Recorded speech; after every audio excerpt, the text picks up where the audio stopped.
Est-ce qu'il y a des questions pour le programme de la journée? Mélina, Elodie et Benjamin, vous irez avec Philippe. Et vous commencez par travailler de la grammaire et ensuite vous nous rejoignez quand on fait les mesures tous ensemble. Voilà, comment on reconnaît une phrase interrogative, Mélina? Tu te souviens? Elles sont faciles à reconnaître, les phrases interrogatives. Elles se terminent par un point d'interrogation. C'est fastoche. Hein, vous vous souvenez, alors je travaille plus étroitement avec les enseignants puisque je suis au service au quotidien de leur confort à eux aussi dans leur enseignement. Donc c'est clair qu'on prépare ensemble les activités de toutes les semaines. Toi aussi, Mia, tu as fait comme ça? Tu as essayé? Des fois, c'est pas le bon verbe. Alors, je dirais que cette interdisciplinarité, elle m'apporte personnellement le fait d'avoir une meilleure vision aussi des élèves, plus complète, et puis davantage de ressources. S'il y a un souci avec un élève, je peux faire appel directement à l'éducateur.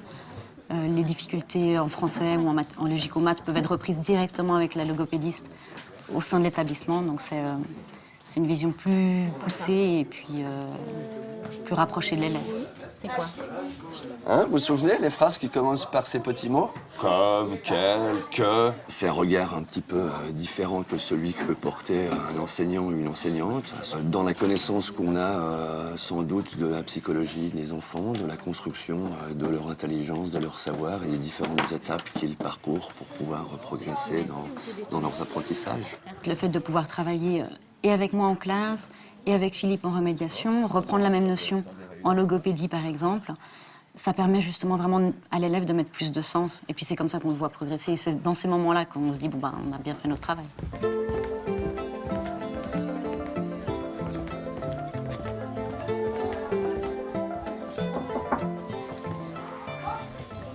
On va chercher Romain. Salut Romain. Ça va? Ça va et toi? Bien. Bien. Alors nous, ici, on offre clairement un espace thérapeutique aux enfants. C'est un espace qui est hors contrainte du programme scolaire, où on va pouvoir vraiment travailler sur les besoins fondamentaux des enfants. Régulièrement, on va pouvoir faire un petit point avec l'enseignant et puis donner quelques idées pour faire avancer l'élève sur le plan de la conjugaison, par exemple, ou sur la grammaire, ou sur la lecture. Profil. Non. Non. Profiter. On travaille la voix pour que moi, je sois plus grave, plus que ça monte dans les aigus. Voilà.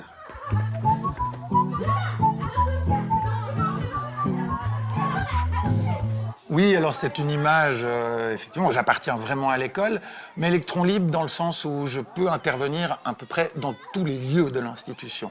Ça peut être dans le cadre d'une classe, ça peut être dans le couloir, ça peut être dans le cadre d'un réfectoire, ça peut être aussi par rapport à un travail de suivi avec des élèves dans mon bureau qui serait prévu, ou bien toutes les urgences, un peu les incendies qu'il y a à éteindre un peu partout dans l'institution selon ce qui se passe. Vous pouvez vous mettre en rang, Benjamin aussi?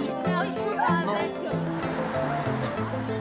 Les valeurs pour nous qui sont importantes, c'est vraiment de placer l'enfant au centre de nos réflexions, de toujours essayer de considérer quel impact nos actions vont avoir pour un élève.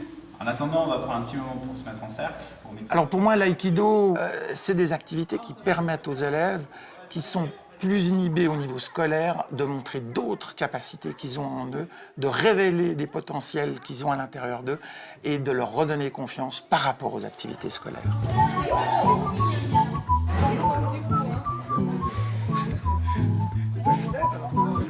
Le colloque hebdomadaire est le moment de rencontre de l'ensemble de l'équipe. Et quand on se retrouve autour de la table pour parler d'une situation qui nous paraît confuse, il y a des situations comme ça d'enfants où on ne comprend pas pourquoi ils dysfonctionnent, on a essayé des choses, et c'est tout d'un coup en mettant bout à bout les informations que chacun détient, qu'on arrive à comprendre qu'il s'est passé un événement particulier. Ça, c'est des moments de plaisir, je dirais, parce qu'enfin, on se dit, on a trouvé un bout de solution et on va pouvoir aller de l'avant.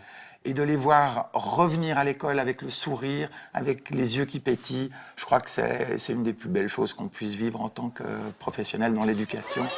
Allez, À demain. Mon plus grand plaisir, c'est bien évidemment que les élèves qui vont quitter l'ARC la quittent avec le maximum d'outils dans leur cartable pour non seulement la vie scolaire future, mais aussi la vie de tous les jours. C'est pour aider les autres. Et que quand ils partent, ils repartent avec les outils qu'il faut.